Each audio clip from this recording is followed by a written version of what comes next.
And when Tom or Gage came out and got on the leg so quick, I thought, oh, this is, he looks really solid. He's going to be. Yeah, I agree. I didn't see the match here going that way after that initial exchange.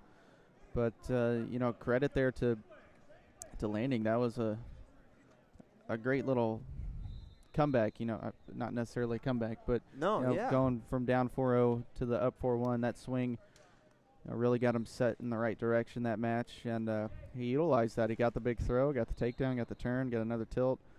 So complete domination there. Yeah. For Illinois to start things off, and not what Pennsylvania wanted to do first match. They want to come out and they want to get ahead in this duel. They don't want to try and come from behind. It's just not going to fly. Illinois obviously been the dominant team. You want to come out and try and punch them in the mouth early. So let's see what we can do here with Jacob Warner going against Drew Peck. Peck will be in the blue for Pennsylvania. Warner in the red for Illinois. And underway here, 160 pounds. We're moving on up as we see kind of a half shot there from Warner. Peck defends, and he looks for a high crotch of his own. Well defended. Just Warner steps out as they continue to battle here in the ties. Nice low single. Warner comes up, gets hype, but Peck able to dive over and get the ankles here. Yep, 50-50 scenario right here. Tough spot for any to finish, and the official kind of saw that and realized, hey, no one's going to score here. Let's get them back up on their feet. Yeah, not giving as much time in freestyle like you see in folk style to sort of scramble out of those spots. Exactly. Another shot, re-attack from Warner, front headlock there for Peck. And Warner able to clear out, 2:17 to go. Wrist control now for Warner. No real setup on that shot, gets himself a little vulnerable as Peck looks for the go behind. But Warner uses his length well and able to clear out, and we're gonna go. Yep, passivity warning there on blue, that's Peck. Remember passivity, we were doing Greco all day yesterday, so passivity calls a little bit different. Right. On your second passivity warning, you get put on the shot clock. And there we're going to see probably four more. So we're seeing Illinois with the big moves, getting the big scores. And these, the matches seem close, but when you come out on top and score big on the key exchanges, a match can get out of hand quickly, just like we saw in that first match. So Peck maybe reaching to pull a front headlock there, but 2-on-1 for Illinois. That's a familiar sight for Richard and I. We saw that the entire Greco tournament by those guys. And look for those guys to utilize that. Nice low single, but I think that's going to be an exposure for Peck, and the two confirmed there. Yep, another 50-50 scenario at the ankles, and keys in those scenarios. Typically, the wrestler that can get elevation is the wrestler that's going to win the scramble. But neither one of those guys able to get a leg up. So 4-2 now, 1:02 to go in the first period. And post to that single leg for Warner. Peck now has him in the front headlock. And Peck looking for that head pinch, and he's going to get two confirmed. So he's going to tie this match at 4, but he's losing. Technically, though it's early, and we obviously know more points are going to be scored, but Warner would have criteria based on having the bigger move. So 40 seconds to go. Wrist control for Peck. Underhook left side there.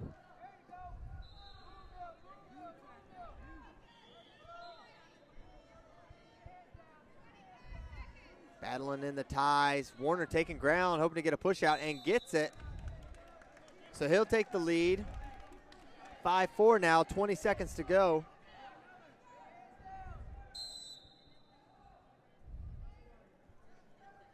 Peck posts and able to secure Russian for just for a moment as Warner able to clear. Both guys working each other's heads here. 5, 4, 3, 2. And a late flurry in attempt. What are we going to see there? 2 red. Yeah, white paddled, and I think that's a white the right paddle. call. Yeah, good call there. Slipped through on that hold.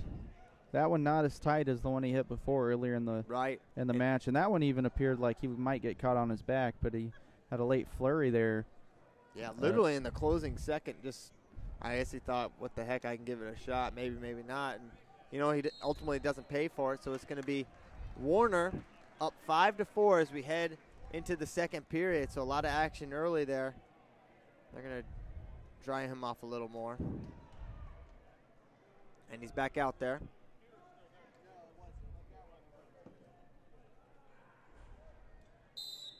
And we're underway here in the second. Slide by attempt from Warner. Elbow control to that single. Peck misses. Nice snap down front headlock for Warner. Trying to come behind, trying to block that far arm. As Peck able to get to the single, that's huge. That's going to bail him out of giving up that takedown. Now he's in on the shot, trying to get height, maybe come out the back door here. Far ankle control for Warner. And as they go out of bounds, Warner looked like he had the angle there. Yeah, Warner needed to be careful there. He was sort of coming in. It actually looks like he's got a nice cut on his forehead right now. Some blood. But, yeah, he came in and tried to put the hips in. You saw the Greco prowess of Warner sort of helping him out in this match. You saw the snap. But needs to be careful charging those hips in like that. Almost gave up the peek out through the back door, but gets a push out right there, up 6-4 now.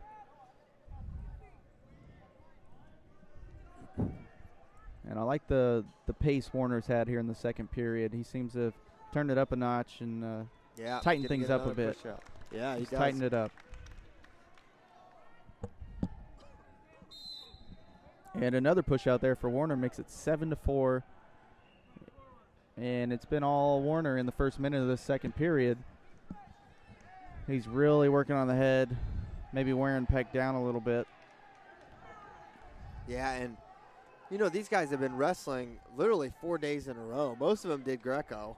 I know Warner did, and so the body's going to wear out for some of these guys. So conditioning could be a factor. As we see Warner in on the single, switches to the other leg, trying to hook the knee there. But Peck able to dive over. He needs to drive forward on that right leg if he needs. But they're going to give that 2. Oh, he's awarded 2 on that. Okay. So it's a little different folk style takedown there, I guess, with the 3 points and he's behind. So I guess that's a takedown. True. For Freestyle. Very so. true. And that's a cool thing about Freestyle is I'm not saying it's easier to do Freestyle, but it's easier to score. You need less control, as we see Peck get that low ankle attack to get within 3 here, 9-6, as Warner hits the mat. I'm not sure why. As Peck picks him up, he's got the boots in there.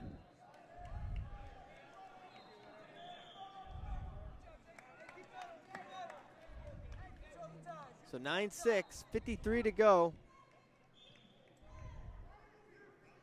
And with the blood time, or there's no blood time, but they're going to clean up the blood, I guess.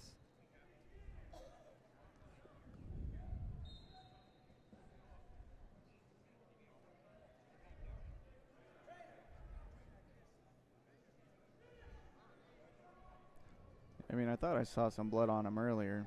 I think, see on the left side of his head. You might have a cut on his neck. It's a wonder some of these guys aren't more cut up.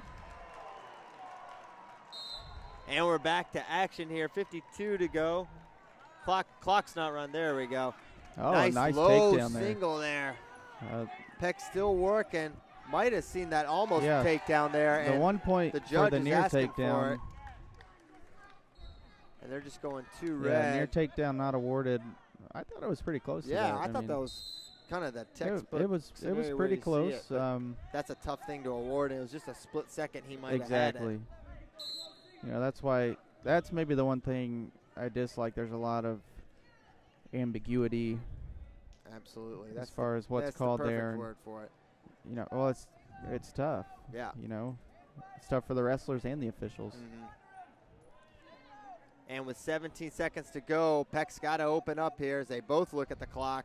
Peck realizes he needs something big here. He's closing in, but Warner showing in that, nice low single. And there's the one for the almost takedown. But as time expires, it's too little, too late. And Jacob Warner gonna win 11-6. And